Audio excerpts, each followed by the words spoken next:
Après avoir parlé d'une disparition, de vol, de drogue, il est temps de parler d'une passion d'entre vous, le meurtre. Le cinéma, pardon.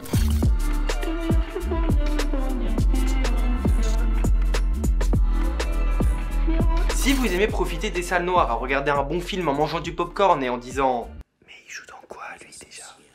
Eh bien cela va rapidement prendre fin. Et ne faites pas les surpris parce que vous êtes responsable de la chute du cinéma. Déjà, je dis que le cinéma se meurt parce qu'il est possible qu'il disparaisse. En 2020, il y a eu une petite maladie qui eut apparu qui s'appelle le Covid-19 et ça a changé 2-3 trucs. Si on prend l'exemple du cinéma américain, petit pays très sympa pour faire quelques films, la part du marché du cinéma est passée de 55% à 29%.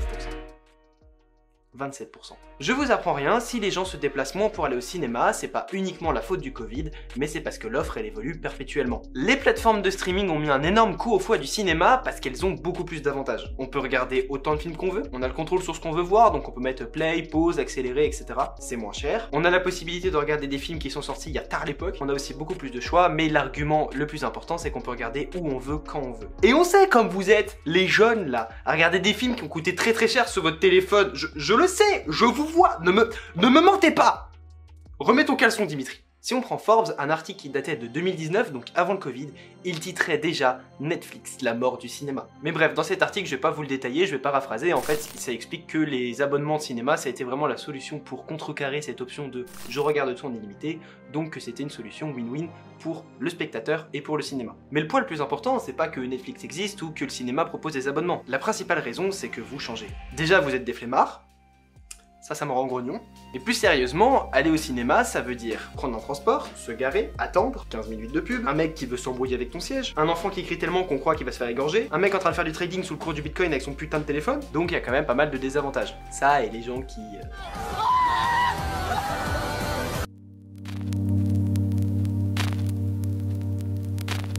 Pourquoi TikTok marche? Parce que c'est court. Et contrairement à ce que mon ex disait, quand c'est court, c'est très bien, d'accord Stéphanie? On fait ce qu'on peut. Ah dis donc, pourquoi il parle de TikTok? Attends Dimitri, je vais t'expliquer, mais par pitié sors ta main de là. Le cinéma, c'est un divertissement. Globalement, quand ça a été créé, c'était pour que les gens puissent sortir un peu de leur train-train quotidien. Mais dans un monde où vous avez ça dans la main, bah le divertissement est omniprésent. Donc pourquoi je parle de TikTok? Parce que ça va vite. Vous regardez une vidéo rapidement, vous avez un contenu facilement, et vous passez à la vidéo suivante rapidement. Et vous faites ça pendant 1h30. En fait, la société chinoise, elle a juste compris ce que voulaient les consommateurs. Regarder une vidéo rapidement, passer à la suivante rapidement, et ça sans attendre. Je suis le premier à vouloir mon client un jour, avoir des informations rapidement, et à combler mon ennui par le divertissement. Le problème du cinéma, c'est que ça signifie qu'on doit prendre du temps, qu'on se pose et qu'on profite de tout ça. Et ça, c'est plus trop en phase avec la consommation actuelle.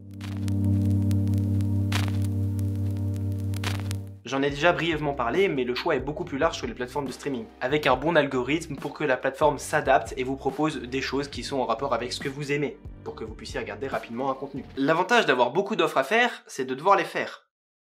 Ça va, vous suivez? Bon. Avoir près de 6000 films sur une seule plateforme de stream, ça signifie devoir trouver beaucoup de créateurs. Avant, quand on voulait faire des films, c'était directement la case cinéma, donc très sélectif. Et désormais, il y a beaucoup plus de personnes qui peuvent exprimer leurs idées, et ça vient totalement en phase avec le point d'après. Jamais de ma vie, je ne pensais que j'allais regarder un film turc avec un nom imprononçable, ou regarder des Norvégiens qui font Griktofluk, Quicknamek, Griktobak. Et pourtant, j'ai vu ces films. Et c'était facile d'accès.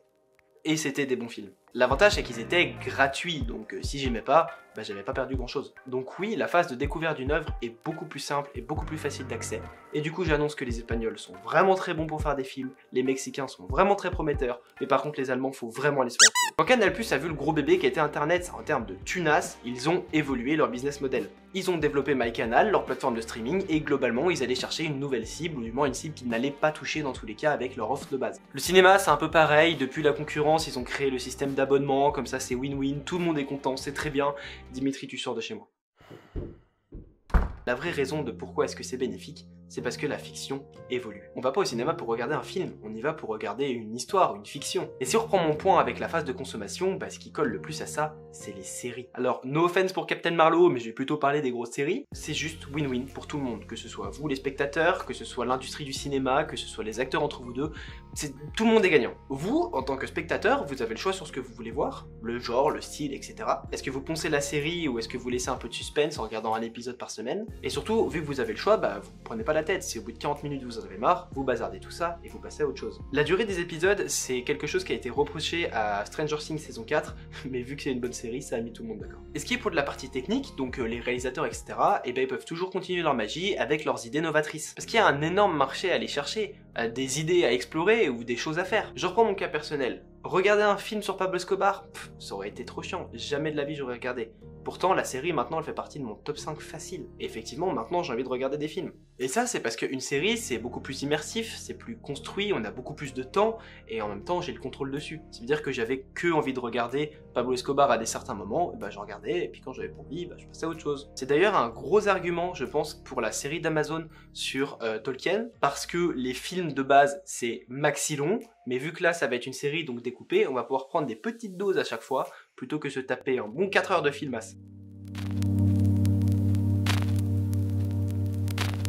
Les avantages du cinéma, c'est de pouvoir profiter d'une salle propre, avec du bon son, une bonne qualité d'image, en étant bien assis, et ça c'est vraiment très cool. Alors que vous regardez des films sur votre téléphone, là ça me dégoûte. Ma théorie, c'est vraiment full théorie, je pense que les grosses salles de cinéma vont disparaître pour être remplacées par des petites box de cinéma. Avec un genre de micro-salle où les gens pourraient mettre Netflix ou ce qu'ils veulent, hein, parce que s'ils veulent mettre Prime Video par exemple, bah, ils mettent ça à leur disposition avec genre 4, 5, 6 places pour que les gens puissent être entre potes, regarder avec sa meuf, etc.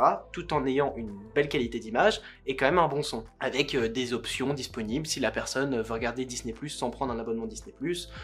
Voilà, je n'ai aucune idée du business model de cette activité, mais ça me semble pas déconnant. Je pense que c'est un bon mélange entre je regarde ce que je veux et je profite de la qualité technique et matérielle du cinéma. Par exemple, je pense que j'aurais été capable de payer un bon cinéma pour regarder tout Stranger Things en un week-end. Mais en étant bien assis, devant une belle qualité d'image, avec un son super immersif, je pense que j'aurais pu le payer. Après, si c'est ça le futur, il faudra juste mettre des caméras au cas où ça... Bah pour pas que la voiture elle rentre dans le garage quoi. Pour conclure, je vais quand même nuancer mes propos parce que la mort du cinéma on en parle depuis 1995. Mais je trouve ça intéressant quand même de se poser la question de la diversification de l'offre parce que du coup ça veut dire qu'il y a plein de nouvelles choses à aller chercher et ça c'est vraiment cool.